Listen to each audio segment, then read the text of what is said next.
A lot of it's positive, don't get me wrong. I came up with 21 things that you need to know about this watch, and most of them are differences between the Watch 5 Pro, but some are differences also between the Galaxy Watch 6 Classic from 2023. Yes, it still works. And the Galaxy Watch 7. I'll be doing separate videos about these two watches compared to the Ultra. Yeah, so number one, here we go. Oh boy, and one of them is a new hidden one that I just discovered today. I'm really excited about it because it's something I've missed for probably over 3 years that Samsung took away. Number one, you get the faster processor. What does that mean? It's a smarter brain, and your watch is going to navigate faster. When it boots up faster and you can start using it. Wow, on the Galaxy Watch 5 Pro, you know, I have to be careful which one I grab because the Galaxy Watch 7 and the Galaxy Watch 5 Pro, can you tell them apart? They look really similar. Yeah, it's faster. It's so much faster navigating. Number two, the brighter screen. Here's some footage from outside, and you can really see how, yeah, those nits, those 3,000 nits, it's really brighter. You don't have to like glance or take off your glasses. When I'm wearing my sunglasses outside, I can see the screen, and I have polarized sunglasses, so that's good to know. You have the orange button, which is really cool, and mostly that's just for workouts. Some videos say you can make it do whatever you want. Well, you can do timer and a few other things, but you can't have it do anything you want, and that's kind of a missed opportunity by Samsung. Number four, you get the siren. You can also buy a whistle for $1. Number five, you get the energy score, which is interesting. It's not as useful as body battery or recovery info from smart rings. And it's a static number. It's more of just for fun right now. Number six, this Ultra can withstand a few more minutes in direct sunlight when it's not on your wrist. That's kind of cool. Number seven, a new gorgeous look and design, if you like it. At first, I didn't know what to think, and after a week, I think this is my day, let's say the 12th. Yeah, this is day 13 wearing this watch every day. I like it. I like it a lot. Number eight, workouts are now easier to manage with this third button, so you can quickly click it and pause the workout. You can quickly click it and start a workout, or you can hold it down and quickly end your workout. That's really cool. Number nine, you can charge it when it's powered off. Not all watches do this, and the Galaxy Watch 7 does not allow that. The fastest way to charge your watch when it's on, put it in airplane mode, don't use it, and use an OEM charger. But if you turn it off, it can charge just a little bit faster. Number 10, 590 milliamps. Well, that's actually the same battery size. From 2022 to 2024, the Galaxy Watch Ultra, it's the same battery size, bigger screen, brighter screen. You do the math, it's not much of a Ultra battery life in my opinion, and I'm not seeing a huge difference. The battery estimate is not showing me 3.5 days, it's showing me 2 days and 19 hours, 2 days and 20 hours, and that's turning a bunch of the fun stuff off. Number 11, instead of 1.5, you get 2 gigabytes of RAM. All right, well, 2 years ago, that's pretty good, and that's gonna allow users to multitask more efficiently. That extra half a gig of RAM, very nice. 12, you get the larger screen, and with that, you get more complications. So here's the Ultra. We have 1, 2, 3, 4, 5, 6, 7 different complications. All right, that's cool. And here we have 1, 2, 3, 4, 5. So you get 2 more complications. And even on the Watch 7, see, we have 1, 2, 3, 4, 5, 6. Wait, 1, 2, 3. You only have 1 more. But still, yeah, more complications. Number 13, louder speaker, improved haptic feedback. When you're using the watch and navigating, I don't know if my speakers pick that up, but you feel it more. And that processor, you can really flick back and forth much faster.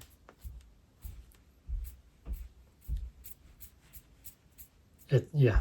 Offline music storage, instead of 16 gig with the Pro 5, it's now 32, which is pretty cool. And then improved speaker. Oh yeah, this is the really, really cool one. So today, by accident, I wanted to listen to music. I just needed a little background music.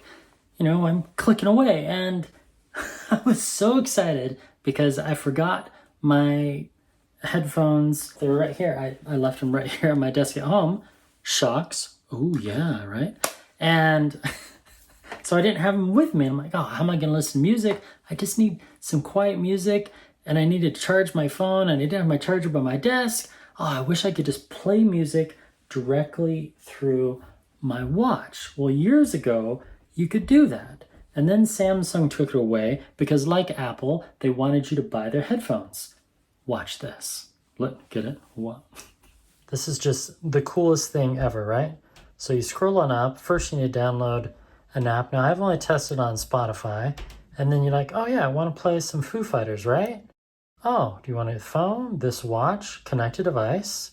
I want this watch, connected device, watch speaker. And then you can click right here. It goes pretty loud.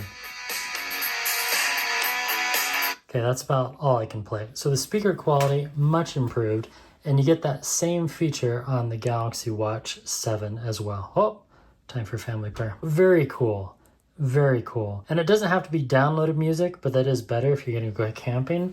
This one is only in online mode, so you can open up Spotify and click play. You're going to get that same thing, this watch speaker, and then it wants me to select something. Well, yeah, of course, Blue Light, Red Light by Herget. Oh, this is embarrassing. You know why this is? Because you have to have the app open in the background, and if it's not registering that the app is open in the background, it doesn't work because the Galaxy Watch 7 is connected to a OnePlus, and it's trying to connect to my Galaxy Watch 5 Pro. Well, that's awkward. If you're gonna buy a Samsung watch, sorry OnePlus, the OnePlus 12 is not as seamless as a Samsung. So now,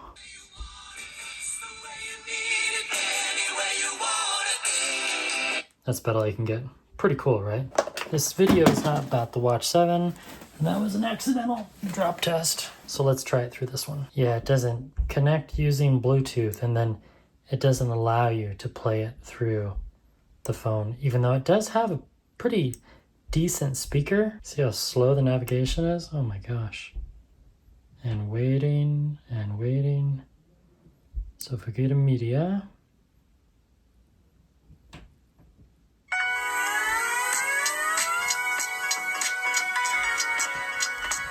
now watch how fast this one is. Boom.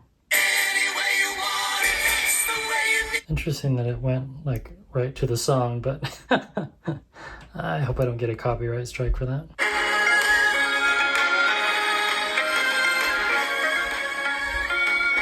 I would say it's a lot clearer too. Awesome feature, thank you Samsung. Offline music, awesome, improved speaker. Number 17, new watch strap is less protruding, which I think is really nice. If we take this off, yes, it is similar to other watches, but I'm not going to talk about that. Notice that it is okay, sometimes, there we go. See how nice and square that is? It looks better on your wrist because it doesn't have these things sticking out. Now I do like this design that Samsung came up with last year with the little presses. That's way better than the prongs, but see how those prongs stick out? It really just doesn't look that good to me. But a lot of watches have done that. Now what you're not getting, well, flights of stairs, still wonky. No lap button. Number 20, battery life is not 100 hours of normal ultra use. I don't know how Samsung got that, but yeah.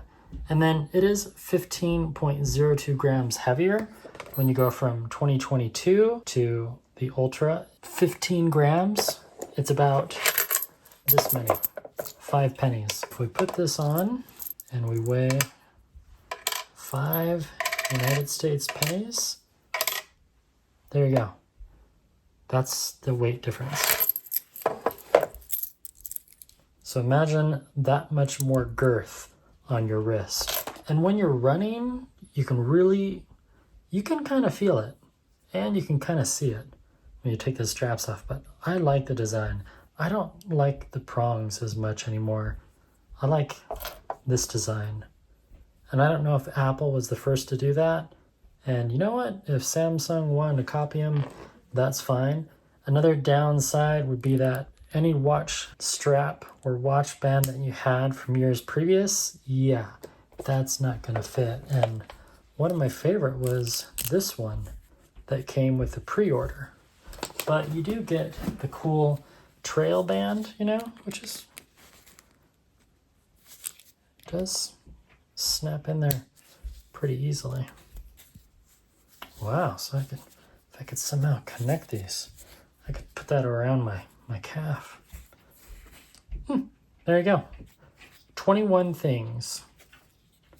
And now you know them. And it's not just me. There's probably more, and if I can find more, I'll do that. See, look how much bigger that is. That larger font is so nice. Wrong one. So there's sleep mode. Oh yeah, you can really see it. Well, I think that's enough. Thanks for watching. Goodbye. And now we'll go back in time 7 days to what you were supposed to watch. Day 8, the Ultra Watch. Oh yeah, I'm also comparing it to the Galaxy Watch Pro 5 still. Let's see what's going on with the stats.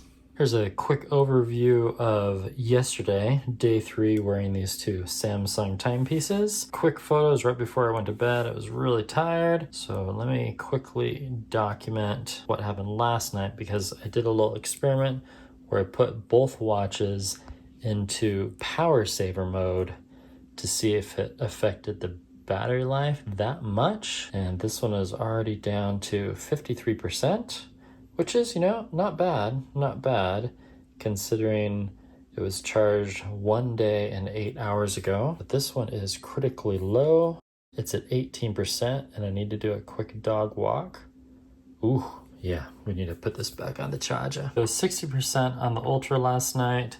This morning, 53, a drop of 7, 26 to 19, also a drop to 7. But that was in power saver mode, sleep mode, and airplane mode.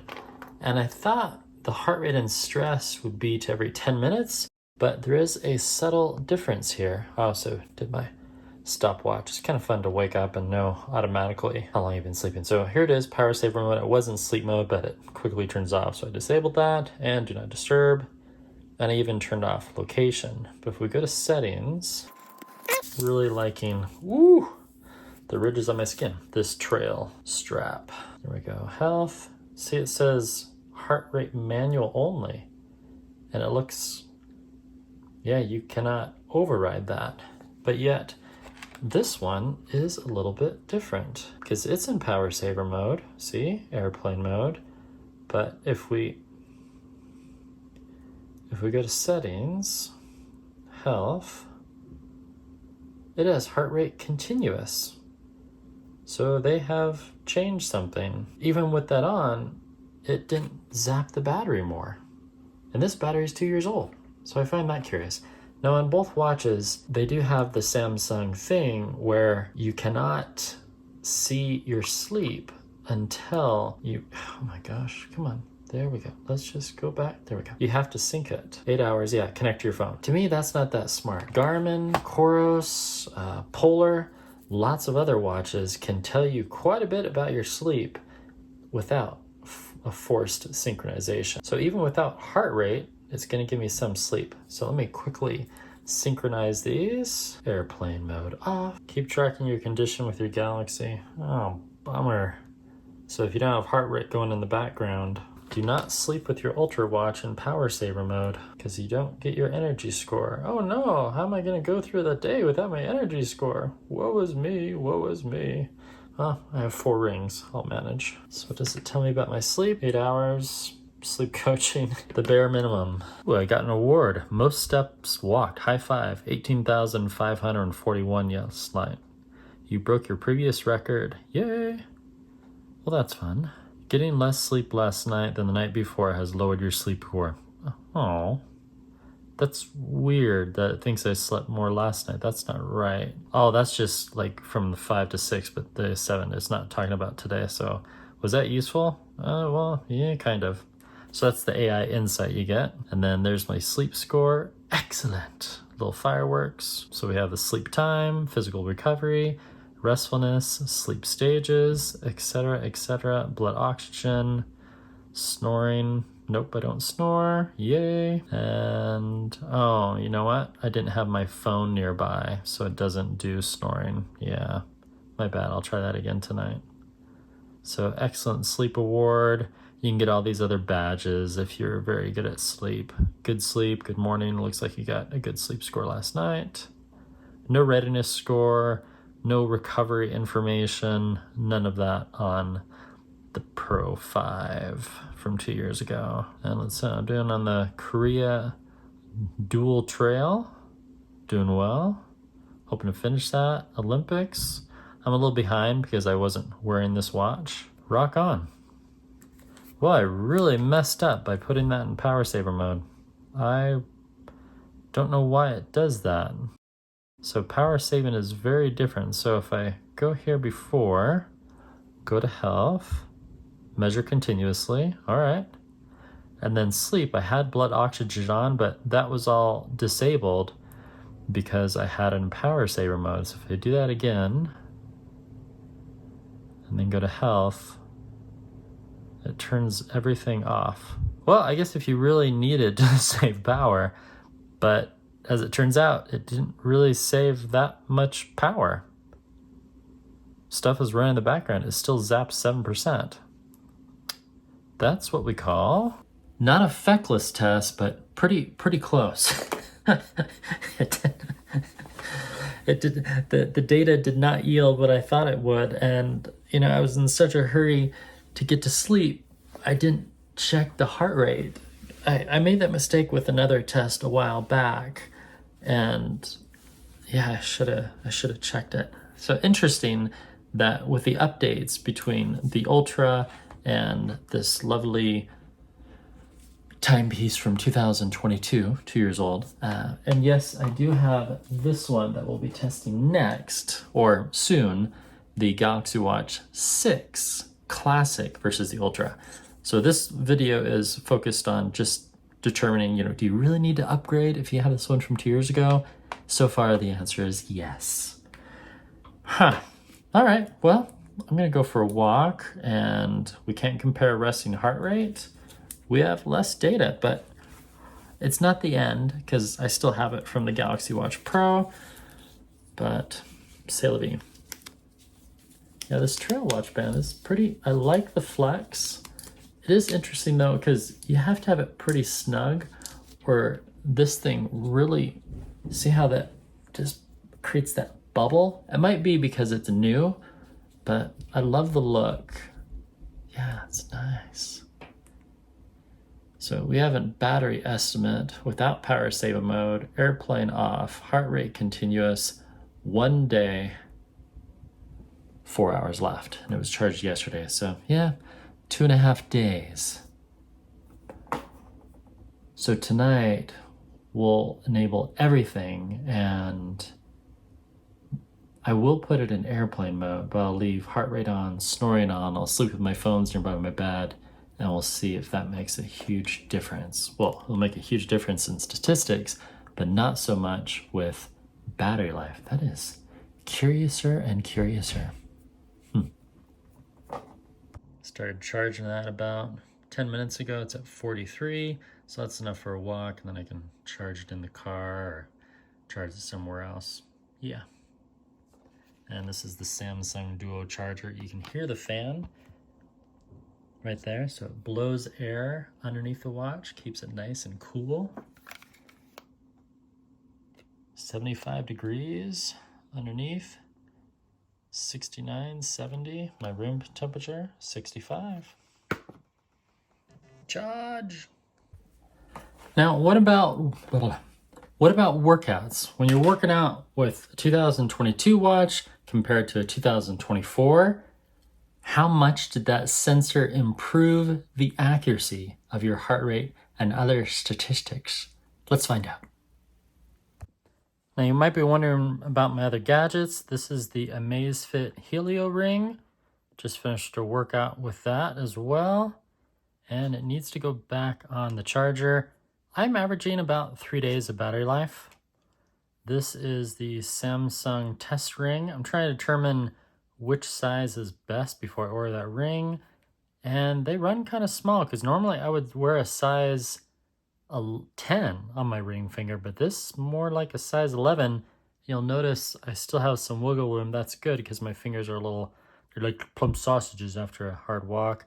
This is the Circular Ring Pro from Paris, France, and this is the Oura Ring from Finland. The Ultra Human Ring Air. I think it originates from India, I believe. So yeah, fun stuff. So it's not day, we're on year 2.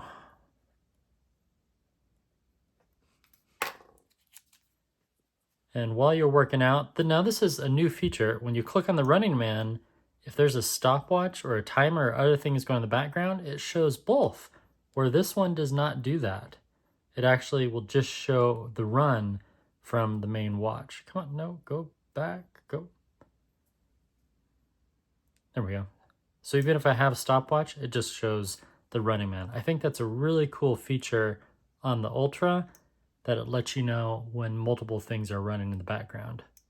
So I started these at the same time. Distance, we have 1.46, 1.38. They added more precise GPS tracking. Steps, 3,385, 3,333. Normally I would think this would have more since I am right-handed. And then now we stop at the workout. And the other cool thing on this one is when you're in the workout, when you click back, it goes to this screen, then you can pause it or whatnot. But this one, you do have that middle button, and you can pause, resume.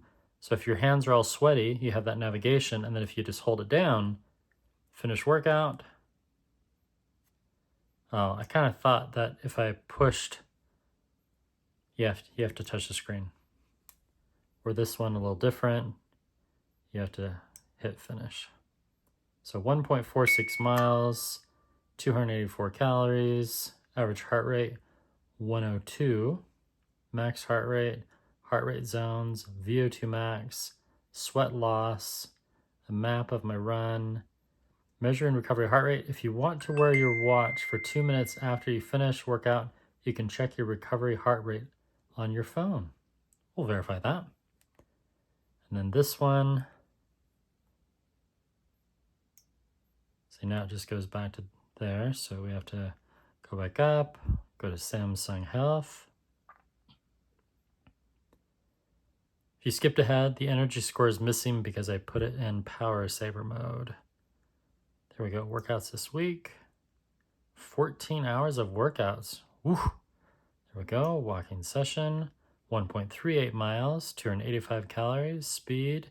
Average heart rate 101, max 118. Heart rate zones, VO2 max 37, sweat loss. And it's not showing anything about the recovery heart rate. Curious, very curious. And then after that workout, heart rate dropped, well, battery dropped to 46%, which means that, about 5% per hour. And this one needs to go back on the charge again. Now I did keep the watch on for a good 2 minutes, and I did get a recovery info, but it really doesn't show that much. It just kind of shows, you can see in the screenshot, heart rate recovery 100 after 2 minutes. It doesn't tell me that you need to wait 5 hours or anything like that. And again, that's the Galaxy Watch Pro. I'm not seeing that data on the Ultra. So it looks like Samsung took that away. What I like is the recovery info that I get on the Coro. See right there? 5.9 hours recovery. It lets me know quantitative, a quantitative value of hours. And a really hard workout, I've had it tell me 3 days, even 4 days. I get the same from Garmin and on my rings. So that Helio ring that that I was showing you earlier, that one can be a little generous. It's saying full recovery time, 11 hours. That's a long time to recover Amazfit, but hey, maybe they're right. Maybe I shouldn't do another walk until tonight at 11 p.m. That is a pretty long recovery. So let me just double check here. And the way you find that, let me show you. Oh, I was mistaken. So this phone, I was mistaken. The Galaxy Z Flip 5, this is connected to the Ultra, and it does have heart rate recovery, but just the app didn't tell me that.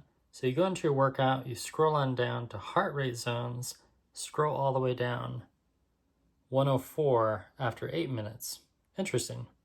But again, okay, and then it's having more info. I didn't know you could drag your finger. And the same for the Galaxy Watch 5 Pro. You just click on your walking workout, scroll down, go to heart rate zones, and you can see that recovery information.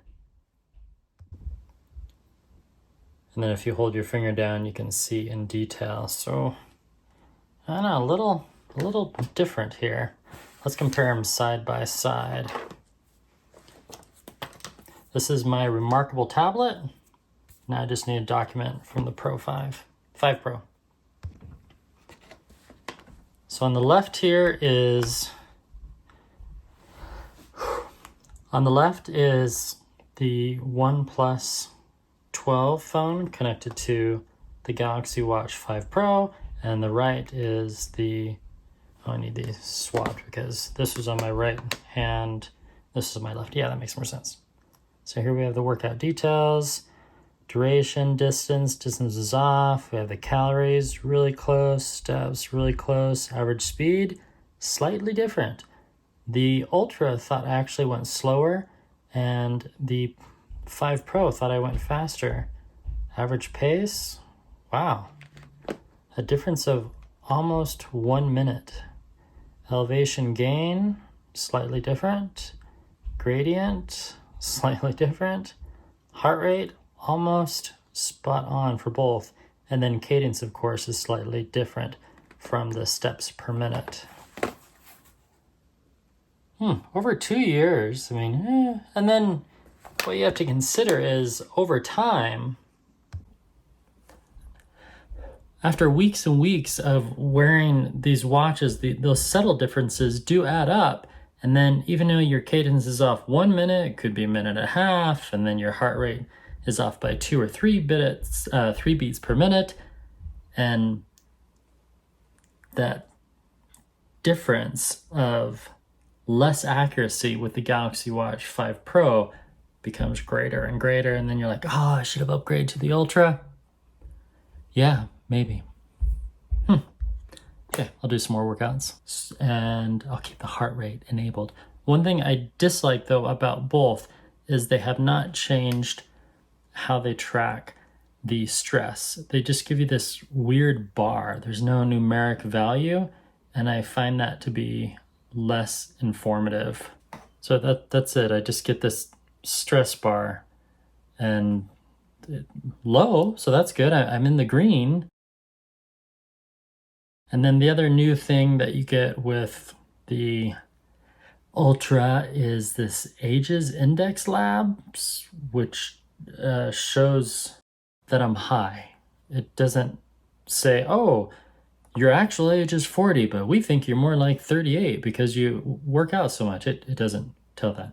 They both do period tracking. That's not applicable to me since I'm not a female. I won't be testing that. I'm not gonna force my wife to wear a Samsung watch for a couple months to give that info. You're gonna have to click on over to a female's YouTube channel to get info on period tracking. They both do skin temperature. So you get the energy score. Well, I have a list. We'll go over that.